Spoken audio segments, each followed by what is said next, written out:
उसने कहा, मैंने तुम्हारी विरासत अपने खाते में ट्रांसफर कर दी है। न कोई माफी, न कोई स्पष्टीकरण, बस एक ईमेल और एक तस्वीर जिसमें वो किसी और के साथ वाइन पी रही थी। राघव मेहरा को उस दिन पहली बार समझ आया, कभी कभी धोखा प्यार से नहीं, योजना से दिया जाता है। लेकिन उस दिन से जो खेल शुरू हुआ, उसमें सबसे बड़ा दांव सिर्फ पैसा नहीं, जरा आत्मसम्मान का अक्ष था।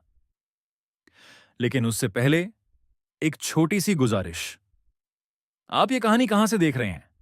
नीचे कमेंट में अपना शहर जरूर लिखिए, ताकि मुझे पता चले कि मेरी आवाज आप तक पहुंची है। चाहे आप दिल्ली, मुंबई, बेंगलोर या कोलकाता से हों, या किसी छोटे से गांव से, हर आवाज मायने रखती है। और क्या पता, आपकी भी एक कहानी हो जो दुनिया तक पहुंचे। दिल्ली की सर्दियां कुछ अजीब होती हैं, न पूरी तरह जमा देती हैं, न पूरी तरह राहत देती हैं। राघव मेहरा अपनी स्टडी में बैठा था। खिड़की के पार से दिखता था वो बगीचा, जिसे 3 साल पहले उसने और अपर्णा ने मिलकर संजोया था। हर पत्थर की पट्टी उसी ने लगाई थी, और हाइड्रेंजिया के फूलों की कतारें अपर्णा ने अपने हाथों से बोई थीं। आज वहीं बगीचा किसी पराई जमीन सा लग रहा था। लैपटॉप की स्क्रीन पर एक ईमेल खुला था। मैंने तुम्हारी विरासत को अपने अकाउंट में ट्रांसफर कर दिया है। यह सबके लिए बेहतर होगा। समय था रात 11:22। आर्षिकेश का समय। कोई संबोधन नहीं, कोई स्पष्टीकरण नहीं, सिर्फ एक ब्लरी तस्वीर। अपर्णा एक दाढ़ी वाले अजनबी के साथ किसी बालकनी पर, पीछे सूर्यास्त, हाथ में वाइन के ग्लास, और चेहरे पर एक मुस्कान, वैसी मुस्कान जो राघव ने सालों से नहीं देखी थी। उसने लैपटॉप बंद किया, चुपचाप रसोई में गया, पानी का एक ग्लास भरा और खिड़की से बाहर देखने लगा, उसी घर की तरफ जो कभी हमारा था। वो पैसे 4,85,00,000 सिर्फ रुपए नहीं थे। वो थे उसके दादा का सपना, जिन्होंने उसके माँ पिता के निधन के बाद उसे अपनाया, सरकारी दफ्तर में 2-2 शिफ्ट लगाकर उसे आर्किटेक्चर की पढ़ाई करवाई, और अपनी आखिरी वसीयत में लिखा था, कुछ ऐसा बनाना जो वक्त से भी ज्यादा टिके। फोन देखा, न कोई मिस्ड कॉल, न कोई क्या मेल देखा, बस खामोशी। जैसे अपर्णा ने अपना अगला जीवन पहले से शुरू कर लिया हो। राघव को हैरानी नहीं हुई। संकेत तो महीनों से मिल रहे थे। बढ़ती हुई रिट्रीट्स, बदलते पासवर्ड्स, छोटी होती बातचीतें। उसने 2 मिनट सोचा, फिर 6 शब्दों का जवाब टाइप किया, जानकारी देने के लिए धन्यवाद। फिर उसने पानी खत्म किया, बत्ती बुझाई और अपने बेडरूम में चला गया, अकेला। लेकिन उस रात पहली बार बिना किसी बेचैनी के सोया, क्योंकि अब उसे यकीन था अपर्णा लौटकर नहीं आएगी। अगली सुबह दिल्ली की धुंध में जब राघव जॉगिंग से लौटा, तो अपर्णा के बिना चाय का मग कुछ ज्यादा ही खाली लगा। कुछ भी तो अचानक नहीं हुआ था। अपर्णा की योग रिट्रीट्स अब महीनों से बढ़ रही थीं। पहले 2 दिन, फिर 4, और अब पूरा हफ्ता। वो ऋषिकेश, धर्मशाला, गोवा, हर जगह जा रही थी, शांत रहने के नाम पर। फोन टेबल पर उल्टा रखा होता, पासवर्ड बदले जाते, बातचीतें छोटी होती जाती। थोड़ा थक गई हूं, अभी नहीं, बाद में बात करते हैं। और वो आवाजें, जब भी राघव किसी कॉल के दौरान पूछता कौन था पीछे, तो जवाब आता स्टूडियो की प्रतीक्षा, जो असल में 8 महीने पहले ही टीम छोड़ चुकी थी। 3 महीने पहले की बात है।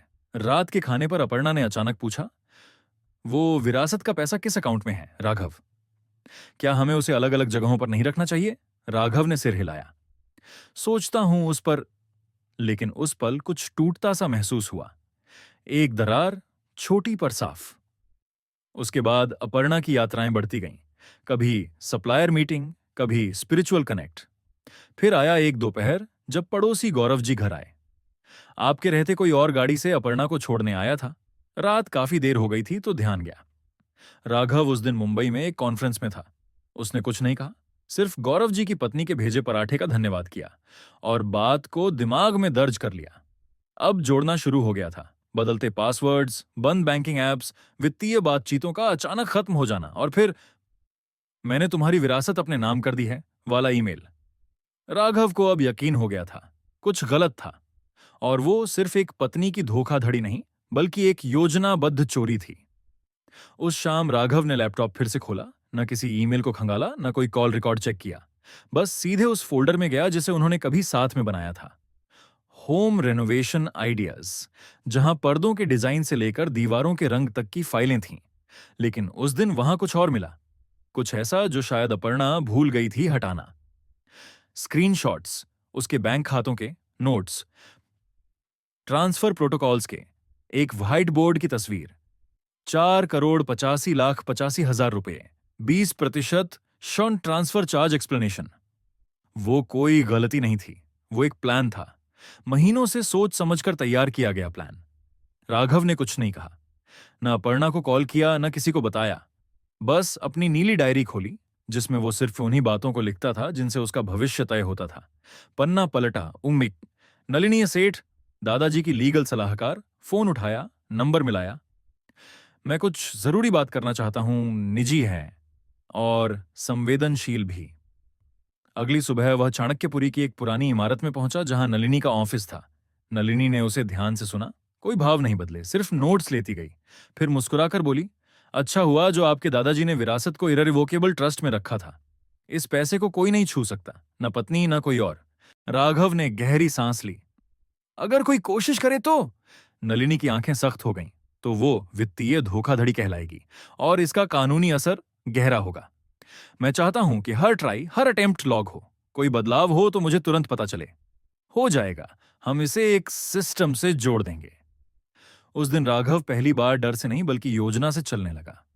जब वो घर लौटा, अपर्णा अपनी अगली रिट्रीट के लिए पैकिंग कर रही थी। इस बार मैं थोड़ी देर रुक सकती हूं, उसने कहा। गहराई से जुड़ना है इस बार। राघव ने कुछ नहीं कहा, सिर्फ बैग कार में रखवाए, दरवाजा खोला और देखा वो स्त्री जो कभी उसका घर थी आज उसके लिए एक अजनबी हो चुकी थी। अपर्णा के जाने के अगले दिन ठीक सुबह 9 बजे राघव ने वो ईमेल फॉरवर्ड किया जिसमें अपर्णा ने विरासत को अपने खाते में ट्रांसफर करने की बात लिखी थी। साथ में एक लाइन लिखी, documentation as discussed, kindly proceed. Email 2 जगह गया, विकास शर्मा को, उसका वित्तीय सलाहकार, और नलिनी सेठी को, ट्रस्ट की लीगल संरक्षक। दोनों का जवाब एक जैसा था, प्राप्त हुआ, अगली कार्रवाई के लिए तैयार हैं। दोपहर तक राघव जी के 2 मेन वकील समर सिंह के ऑफिस में था, एक ऐसा नाम जो अपने क्लीन लेकिन धारदार डाइवोर्स केस के लिए जाना जाता था। हमें बिना देर किए डिवोर्स फाइल करना होगा, समर ने कहा। यह साधारण मामला नहीं है, इसमें वित्तीय धोखाधड़ी की स्पष्ट कोशिश है। क्या मेरी संपत्ति को कोई खतरा है? नहीं, नलिनी ने वीडियो कॉल में कहा। लेकिन अगर आप चुप रहे तो नैरेटिव बदल सकता है। आपको पहला कदम उठाना होगा। राघव ने सिर हिलाया। मैं तैयार हूं। शाम 4:30 पर उसका फोन बजा। अपर्णा कॉलिंग, उसने कॉल उठाया। न कोई हेलो, न कोई संकोच। तुम बच्चों जैसी हरकत कर रहे हो। यह सब इतना मुश्किल नहीं होना चाहिए। राघव शांत रहा। मैं भी यही कह रहा हूं, चलो इसे आसान बनाते हैं। पैसा तो मैं ट्रांसफर कर ही चुकी हूं, अब उसे वापस लाने से कुछ नहीं बदलेगा। तुम कहां रह रही हो अभी? राघव ने पूछा। इससे क्या फर्क पड़ता है? बस जानना चाहता हूं कि तुम्हारा घर अब कहां है। राघव, फोकस करो। फाइनेंशियल अरेंजमेंट्स डिस्कस करने हैं। मैं वकील से सेटलमेंट ड्राफ्ट करवा रही हूं। कौन है तुम्हारा वकील? डेविड लॉरेंस, उसने कहा। अच्छा नाम है, नोट कर लिया मैंने। तुम सुन भी रहे हो पूरी तरह, और कद्र करता हूं तुम्हारी इस आसान प्रक्रिया की चिंता की। उसके बाद राघव ने सिर्फ एक मैसेज भेजा, थोड़ा समय चाहिए, जब तैयार होऊंगा तो बात करूंगा। जवाब आया तुरंत, फ्राइडे तक पेपर्स तैयार हो जाएंगे, देर मत करना। फ्राइडे, 3 दिन, एकदम सही समय। शाम 6 बजे नलिनी का कॉल आया। हमारे सिस्टम ने आज 3 ट्रांसफर अटेम्प्ट पकड़े हैं ट्रस्ट अकाउंट से। सभी ब्लॉक कर दिए गए हैं और हर लॉग रिकॉर्ड किया गया है, IP address, time stamp, device location. Raghav चुप रहा। और वो लोकेशन? स्कॉट्सडेल नहीं जैसा उसने कहा था, बल्कि गुरुग्राम है। वो रिट्रीट नहीं, एक अपार्टमेंट है। राघव ने फोन काटा और ड्राइंग रूम में गया, जहां हर फर्नीचर, हर पेंटिंग दोनों की पसंद का समन्वय था। अब वो घर कम, सबूत ज्यादा लग रहा था। रसोई में गया और 15वीं सालगिरह के लिए बचाकर रखा गया 20 साल पुराना स्कॉच खोला। 2 उंगलियों तक भरा ग्लास उठाया। उसने जाल बिछाया था, लेकिन खुद ही उसमें फंस गई। अगली सुबह डेविड लॉरेंस ने कॉल किया। मिस्टर मेहरा, मैं आपकी पत्नी की ओर से बात कर रहा हूं। उन्होंने कहा है कि आप बिना झगड़े सेटलमेंट के लिए तैयार हैं। राघव ने ठंडी आवाज में पूछा। क्या उन्होंने आपको विरासत की संरचना बताई? जी, उन्होंने कुछ बैंक स्टेटमेंट्स दिखाए हैं और ट्रस्ट स्ट्रक्चर। लॉरेंस चुप रहा। मैं सुझाव देता हूं कि आप पहले जानकारी सत्यापित कर लें। आज ही आपको हमारी लीगल टीम से पूरी फाइल मिल जाएगी।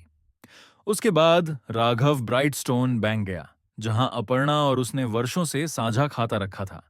मैनेजर हेरोल्ड ने उसे ऑफिस में बुलाया। आपका खाता पिछले 3 महीनों से काफी एक्टिव रहा है, लगातार ट्रांसफर हो रहे हैं। कहाँ जा रहे थे पैसे? एक एक्सटर्नल अकाउंट में, नॉर्दर्न लेक्स क्रेडिट यूनियन। छपवाया गया ट्रांजैक्शन रिकॉर्ड दिखाता था 2000 से शुरू होकर 47,000 तक के ट्रांसफर, कुल 1,78,00,000 रुपए की निकासी। ये नया जीवन वो धीरे धीरे बना रही थी और मेरा खाता ही उसका रास्ता था। थॉमस का मैसेज आया। लॉरेंस के टोन में बदलाव है, अर्जेंट मीटिंग की रिक्वेस्ट कर रहे हैं। बिल्कुल वैसा ही जैसा राघव चाहता था। शाम 5 बजे थॉमस सिंह के ऑफिस में एक कॉल आया। David Lawrence. अब ज्यादा प्रोफेशनल नहीं बल्कि घबराया हुआ था। हमें जल्दी से सेटलमेंट पर बात करनी चाहिए, उसने कहा। थॉमस मुस्कुराया। लगता है आपने फाइल देख ली है। मेरे क्लाइंट ने कुछ तथ्य छुपाए थे, उनकी क्षमता को लेकर, जो कि अब साफ हो चुका है। तो हम एक क्लीन सेटलमेंट का प्रस्ताव रखते हैं। जो उन्होंने पहले ही ले लिया वो रख लें, बाकी सब आपके क्लाइंट के पास रहे। थॉमस ने फोन काटने से पहले बस इतना कहा। हम काउंटर देंगे। राघव ने सिर हिलाया। वो रुपये 79,275 लौटाए जो उसने लास्ट में निकाले थे। कोई और दावा न करे और एक गोपनीयता समझौते पर साइन करे। मैं धोखाधड़ी का केस नहीं चलाऊंगा। थॉमस ने चौंक कर देखा। तुम इससे ज्यादा निकाल सकते हो। नहीं चाहिए, मुझे सिर्फ खत्म करना है। सोमवार सुबह, जहां कोर्ट में एक जोरदार बहस की उम्मीद थी, वहां थॉमस पहले से एक मीटिंग रूम में तैयार बैठा था, सेटलमेंट के डॉक्यूमेंट्स लेकर। कोई जज नहीं, कोई प्रेस नहीं, कोई शोर नहीं। अपर्णा अंदर आई, चेहरा थका हुआ, आंखों के नीचे डार्क सर्कल्स। बार्न्स, उसका नया वकील, उसके साथ। थॉमस ने सबूतों की फाइल मेज पर रखी।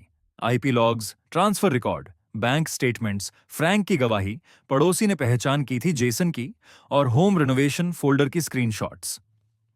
अपार्णा का चेहरा पहले सख्त रहा, फिर धीरे धीरे ढहता गया। वो उस कागज को देखती रही जैसे पहली बार सच से सामना हुआ हो। बांस उसके कान में कुछ फुसफुसाया। 10 मिनट बाद वो लोग कमरे में आए। हम शर्तें मानते हैं, बांस ने कहा। अपार्णा ने दस्तखत किए, आंखें फाइल पर टिकाए बिना। हस्ताक्षर कांपते हुए लेकिन निर्णायक। राघव ने अपनी तरफ के कागजों पर साइन किया, फिर एक लिफाफा उसकी ओर बढ़ाया। ये क्या है? अपार्णा ने पहली बार सीधे उससे पूछा। पासवर्ड्स, क्लाउड स्टोरेज, घर के अलार्म और जो कुछ भी तुम छोड़ गई हो वो लेने के लिए जो चाहिए। उसकी आंखें राघव से टकराईं, कुछ ढूंढती हुई। गुस्सा, ताना, जीत? कुछ भी नहीं, बस एक ठंडी शांति। पैसों की बात नहीं थी तो आसान होता, राघव ने धीरे से कहा।